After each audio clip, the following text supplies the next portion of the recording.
Hello students, welcome back to the video lecture series of database management system. In today's discussion, we will discuss about participation constraint. In the previous lecture, we have discussed about what are the mapping cardinalities exist in ER diagram, and we have seen some cardinalities such as one to one, one to many, many to one, and many to many. As well as we have also seen some example. So this is the content of today's lecture. We will discuss participation constraint. We will discuss what is total participation and what is partial participation and what is the difference between them. And we will also see some examples. So let's move forward. Participation constraint होते क्या है? Constraint का मतलब होता है condition. तो यहाँ हम पार्टिसिपेशन के साथ कंडीशन को लगा के देखेंगे. तो समझते हैं क्या होता है. Participation constraint specifies the existence of an entity when it is related to another entity in relationship. तो कहने का मतलब ये है कि पार्टिसिपेशन कंस्ट्रेंट ये बताएगा कि किसी भी एंटिटी सेट में जो एंटिटीज़ हैं वो किसी और एंटिटी सेट की एंटिटी से किस तरह रिलेटेड है, यानी कि मिनिमम नंबर और मैक्सिमम नंबर कितने टाइम्स किसी एक एंटिटी की अकरेंस हो सकती है रिलेशनशिप में किसी और एंटिटी सेट की एंटिटीज़ के साथ.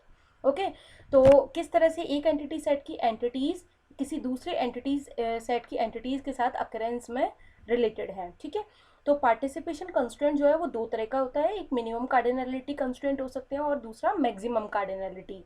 मिनिमम कार्डिनलिटी कंस्ट्रेंट ये बताते हैं कि कोई भी एंटिटी रिलेशनशिप में किसी और एंटिटी के साथ किसी और एंटिटी सेट की एंटिटी के साथ कितने बार अकर हो सकती है. तो ये मिनिमम नंबर ऑफ टाइम्स उसकी अकरेंस बताता है. अब मैक्सिमम कार्डिनलिटी कंस्ट्रेंट क्या बताएगा? ये बताएगा कि कोई एंटिटी किसी और एंटिटी सेट की किसी और एंटिटी के साथ रिलेशनशिप में मैक्सिमम कितनी बार पार्टिसिपेट कर सकती है. तो हमें क्लियर है. मिनिमम कार्डिनलिटी का मतलब है कि मिनिमम नंबर ऑफ टाइम कितनी बार पार्टिसिपेट कर सकती है कोई एंटिटी किसी और एंटिटी के साथ एंटिटी सेट की एंटिटी के साथ. और मैक्सिमम कार्डिनलिटी का मतलब है कि कोई एंटिटी किसी और एंटिटी सेट की एंटिटी के साथ कितने बार maximum number of time participate कर सकती है. अब इसका एग्जाम्पल समझ लेते हैं. इसका एग्जाम्पल देखिए जरा. दो एंटिटी है यहाँ पे. एक एंटिटी है मूवी और दूसरी एंटिटी है एक्टर. तो जैसे हम मूवी और एक्टर की बात करें तो किसी भी मूवी में बहुत सारे एक्टर्स हो सकते हैं और कोई एक्टर बहुत सारी मूवीज़ में काम कर सकता है. ठीक है, तो अगर हम यहाँ पे देखें, यहाँ पे मैंने ब्रैकेट में इस मैक्सिमम और मिनिमम कार्डिनलिटी को दिखाया है. तो जो ब्रैकेट में फर्स्ट जो आपको नंबर दिख रहा है this is the minimum cardinality और जो दूसरा नंबर दिख रहा है that is the maximum cardinality. ये जो मिनिमम कार्डिनलिटी है ये बता रही है, यहाँ पे वन लिखा हुआ है. इसका मतलब क्या है कि मूवी हैज़ एक्टर, यानी कि एक मूवी में मिनिमम कितने एक्टर हो सकते हैं? 1 एक्टर हो सकते हैं. और किसी मूवी में मैक्सिमम कितने एक्टर हो सकते हैं? 8 एक्टर हो सकते हैं.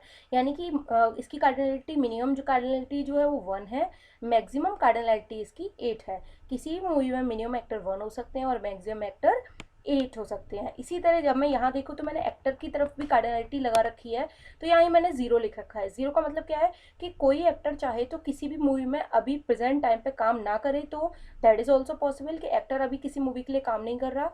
और यहाँ पे मैंने 4 लिखा, यानी कि एक एक्टर मैक्सिमम कितनी मूवीज़ में काम कर सकता है. लेट अस सपोज मैंने माना है कि यहाँ पे कोई एक्टर जो है वो मैक्सिमम 4 मूवीज़ के लिए काम कर सकता है. 4 से ज़्यादा मूवीज़ में वो काम नहीं कर सकता एट अ टाइम. यानी कि यहाँ पे मैंने इनके कंडीशंस बता रखी हैं कि पार्टिसिपेशन की. तो मिनिमम एंड मैक्सिमम. तो मूवी के लिए मैंने क्या बोला कि मिनिमम एक एक्टर मूवी में होना ज़रूरी है. लेकिन एक्टर के लिए मैंने क्या बोला कि ज़रूरी नहीं है कि वो actor at a present time किसी मूवी में काम कर रहा हो. ठीक है, तो यहाँ पे मैंने इसके साथ साथ मैंने यहाँ पे ये दिखाया कार्डिनलिटी दैट इज़ 1. और यहाँ पे मैंने कार्डिनलिटी दिखाई है दैट इज़ n, यानी कि ये मैंने मल्टीपल कार्डिनलिटी को रिप्रेजेंट किया है. तो मल्टीपल मूवीज़ हो सकती हैं और मल्टीपल एक्टर्स हो सकते हैं. तो मैंने मैनी टू मैनी रिलेशनशिप को दिखाया है यहाँ पे. अब यहाँ आपको कुछ दिखाई दे रहा होगा, यहाँ पे मैंने कुछ TP और PP लिखा है, यानी कि पार्टिसिपेशन कंस्ट्रेंट को मैंने 2 पार्ट में समझाने की कोशिश की है. जैसे मैंने इसको दूसरे तरीके से समझाया है. इसको बोला मैंने टोटल पार्टिसिपेशन और PP का मतलब मैंने बोला पार्शियल पार्टिसिपेशन. टोटल पार्टिसिपेशन का मतलब ये है कि जब भी कोई एंटिटी किसी और एंटिटी के साथ रिलेशनशिप में है तो टोटल पार्टिसिपेशन ये कहता है कि आपकी एंटिटी सेट में every entity should have at least one occurrence in relationship, यानी कि आपकी एंटिटी सेट में हर एंटिटी कम से कम एक बार रिलेशनशिप में पार्टिसिपेट जरूर करनी चाहिए। पार्शियल पार्टिसिपेशन क्या कहता है कि ऐसा बिल्कुल ज़रूरी नहीं है कि आपकी एंटिटी पार्टिसिपेट करे ही करे। ऐसा भी हो सकता है कि वो एंटिटी सेट में कुछ एंटिटी ऐसी हों जो पार्टिसिपेट कर रही हैं और कुछ ऐसी हो सकती हैं जो पार्टिसिपेट ना करें। जैसे कि हम यहाँ पे देख सकते हैं, एक रिप्रेजेंट करने का तरीका क्या है कि आप इस तरह, जैसे मैंने पहले बताया था, मिनिमम और मैक्सिमम कंस्ट्रेंट की तरह कॉमा लगा के दिखा सकते हो, जैसे कि मैंने ये दिखाया था 1,8 और 0,4। दूसरा तरीका क्या है, आप ऐसे टीपी और पीपी लिख के दिखा सकते हैं। एक और तरीका जो होता है मैं आपको आगे बताऊंगी कि अगर आप टोटल पार्टिसिपेशन की बात कर रहे हैं तो आप यहाँ डबल लाइन का यूज़ कर सकते हैं, और पार्शियल पार्टिसिपेशन में जैसे यहाँ सिंगल लाइन है इस तरह से आप सिंगल एज है इस तरह से कनेक्ट करके दिखा सकते हो। तो हमें समझ में आता है कि टोटल पार्टिसिपेशन का मतलब क्या होता है कि किसी भी एंटिटी सेट में हर एक एंटिटी जो है वो रिलेशनशिप में पार्टिसिपेट करनी चाहिए, उसकी अकरेंस कम से कम एक बार होना ज़रूरी है, उसे हम टोटल पार्टिसिपेशन कहते हैं। जैसे यहाँ मूवी में कम से कम एक एक्टर का होना ज़रूरी है, ठीक है। पार्शियल पार्टिसिपेशन क्या कहता है कि ज़रूरी नहीं है कि every entity participate in the relationship. ऐसा भी हो सकता है कुछ पार्टिसिपेट कर रही हैं कुछ नहीं कर रही हैं। तो यहाँ लिखा हुआ है कि ऐसा भी हो सकता है कि कोई एक्टर ऐसा हो जो इस समय पर कोई मूवी ना कर रहा हो, तो ज़ीरो भी पॉसिबल है। तो ये क्या है, पार्शियल पार्टिसिपेशन। इसको देखने का एक और तरीका देख लेते हैं। जैसे मैंने बताया था, अगर टोटल पार्टिसिपेशन है तो उसको हम डबल एच से रिप्रेजेंट करते हैं, अगर पार्शियल पार्टिसिपेशन है तो उसे हम सिंगल एच से रिप्रेजेंट कर रहे हैं। और यहाँ पे हम देख पा रहे हैं कि रिलेशनशिप दिया हुआ है 1-to-1 रिलेशनशिप है।